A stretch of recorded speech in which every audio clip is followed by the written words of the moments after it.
बिस्मिल्लाहिर्रहमानिर्रहीम। My name is Mohammad Sufiyan. I am your instructor. जैसे कि आपको पता है कि चिश्तिया साइंस कॉलेज हमें ऑनलाइन प्लेटफॉर्म प्रोवाइड कर रहा है फॉर एजुकेशन, उसी सिलसिले में आज मैं हाजिर हूँ आपके लिए फिजिक्स के साथ। हमारा आज का टॉपिक है self induction. What is self induction? Self का मतलब अपने आप में इंडक्शन पैदा हो जाना, मतलब वो हम डिस्कस करेंगे डिटेल में। सबसे पहले सेल्फ इंडक्शन की definition: the phenomena in which a changing current in a coil induces an EMF in itself is called self induction। इस टॉपिक में हमारे पास पेयर ऑफ कॉइल नहीं है बल्कि सिंगल कॉइल है। क्या है? सिंगल कॉइल है। उस कॉइल के साथ मैंने बैटरी अटैच कर दी है, उसी के साथ मैंने रियोस्टेट अटैच कर दी है। जब मैं इसमें से करंट पास करवाऊंगा, अगर तो रियोस्टेट को हम यूज नहीं कर रहे तो करंट यूनिफॉर्म ही चलेगा। यूनिफॉर्म चलने से यूनिफॉर्म मैग्नेटिक फील्ड लाइंस पैदा होंगी और यूनिफॉर्म मैग्नेटिक फील्ड लाइंस की वजह से फ्लक्स में कोई चेंज नहीं आएगी। अगर फ्लक्स में चेंज नहीं आती तो फैराडेज लॉ ईएमएफ इंड्यूस नहीं करेगा। तो फ्लक्स में चेंज लाने के लिए मैंने क्या किया? रियोस्टेट को ऑपरेट करना स्टार्ट कर दिया। रियोस्टेट से करंट को चेंज करना स्टार्ट कर दिया। ये करंट बैटरी के पॉजिटिव से निकलेगा, इस कॉइल में होते हुए नीचे आएगा और यहां से वो रियोस्टेट में आ जाएगा। अगर मैं रियोस्टेट को चेंज करूंगा तो करंट की अमाउंट क्या होगी? चेंज होगी। करंट की अमाउंट चेंज होने से उससे पैदा होने वाली मैग्नेटिक फील्ड लाइंस भी क्या होगी? चेंज होगी। और मैग्नेटिक फील्ड लाइंस के चेंज होने को कहते हैं फ्लक्स का चेंज होना। जब फ्लक्स चेंज होगा तो हमारे पास ईएमएफ इंड्यूस होगा अकॉर्डिंग टू फैराडेज लॉ। जो नेगेटिव साइन है ये लेंज लॉ के अकॉर्डिंग एक्सप्लेन किया गया था, ये प्रीवियस टॉपिक्स में था। तो magnetic flux through the same coil is, अब इसी कॉइल में करंट गुजरा और उसी कॉइल के अंदर फ्लक्स लाइंस पैदा होंगी और उसी कॉइल के अंदर जब वो फील्ड लाइन गुजरेंगी तो दोबारा से वो फ्लक्स चेंज करेगी और चेंज होने से दोबारा इसके अंदर ईएमएफ इंड्यूस होगा। बैटरी अप्लाई की, बैटरी के अप्लाई करने से इसमें करंट गया। करंट को जब हमने चेंज किया तो करंट के चेंज होने से फ्लक्स चेंज होगा। फ्लक्स के चेंज होने से इसी कॉइल में ईएमएफ क्या होगा? इंड्यूस होगा। इस फिनोमिना को हम बोलते हैं self induction. The phenomena in which a changing current in a coil induce N EMF in itself, मतलब इसी कॉइल में करंट गुजर रहा था और उसी कॉइल में फ्लक्स चेंज हुआ और उसी कॉइल में ईएमएफ क्या हो गया? इंड्यूस हो गया। जो फ्लक्स है उसका करंट के साथ क्या रिलेशन है? अब ये हमारे पास जो टर्म है बिल्कुल वैसे ही जैसे हमने म्यूचुअल इंडक्शन में सीखा था।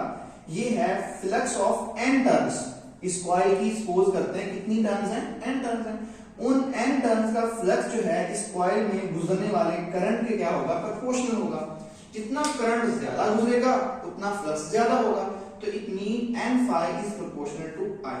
तो प्रोपोर्शनैलिटी को इक्वालिटी में कन्वर्ट करने के लिए मैंने क्या लगा दिया? Constant, where L is self inductance। जैसे वहां पर था M और यहां पर क्या बन गया? L। Dependence of self inductance, जहां जैसे हमने प्रीवियस टॉपिक में पढ़ा है कि M की डिपेंडेंस किन फैक्टर्स पर थी, वैसे ही L की डिपेंडेंस भी कुछ फैक्टर्स पर होगी। उसमें 4 फैक्टर थे, इसमें 3 फैक्टर है। क्योंकि इसमें कॉइल्स 2 नहीं है, सिंगल कॉइल है, तो क्लोजनेस वाला फैक्टर स्किप कर दिया जाएगा। बाकी सारे के सारे सेम है। Core materials, number of turns of coil, area of cross section, मतलब इस कॉइल का क्रॉस सेक्शन एरिया कितना है, इसकी नंबर ऑफ टर्न्स कितनी है, इसका कोर मटेरियल कौन सा है, ये फैक्टर्स हैं जिनके ऊपर सेल्फ इंडक्टेंस डिपेंड करती है। इसके बाद बच्चों, due to change in magnetic flux through the coil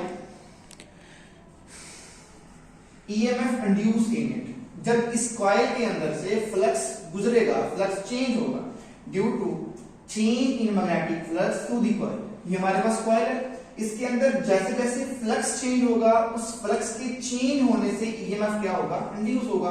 क्योंकि ये सेल्फ इंडक्टेंस है तो कोई पेयर ऑफ कॉइल्स भी नहीं है, तो हम एस या पी का कॉन्सेप्ट यूज नहीं करेंगे, ना किसी के साथ एस लगाएंगे ना किसी के साथ पी लगाएंगे। टॉपिक का नाम है सेल्फ इंडक्टेंस, तो मैं इंड्यूस्ड ईएमएफ के साथ लगा दूंगा एल, कि ये सेल्फ इंडक्टेंस के अंदर इंड्यूस होने वाला ईएमएफ है।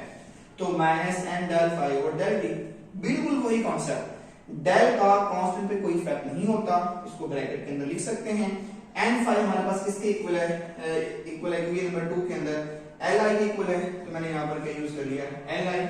तो हमारे पास induced EMF due to self induction is equal to minus del li।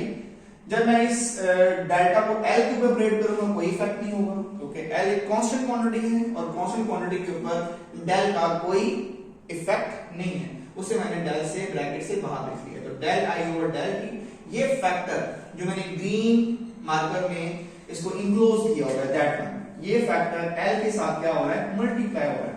तो ये सारा फैक्टर इस इंड्यूस्ड ईएमएफ के साथ डिवाइड हो जाएगा, माइनस साइन इधर आ जाएगा, इसको भी इधर ले जाएं तो L become equal to minus self induced EMF divide by rate of change of current. तो बिल्कुल वैसा ही एक्सप्रेशन बन गया जैसा हमने म्यूचुअल इंडक्शन में बनाया था। एस का यूनिट्स ऑफ L,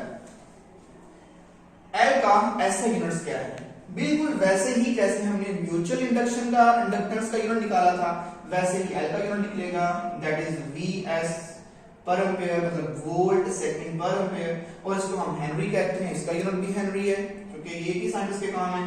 तो 1 Henry the rate of change of current in 1 the rate of change of current of 1 ampere per second in a coil. इसी कॉइल में 1 एम्पेयर करंट जब 1 सेकंड में change होगा तो इस कॉइल में एक ईएमएफ इंड्यूस करेगा, वो भी 1 वोल्ट के इक्वल होगा।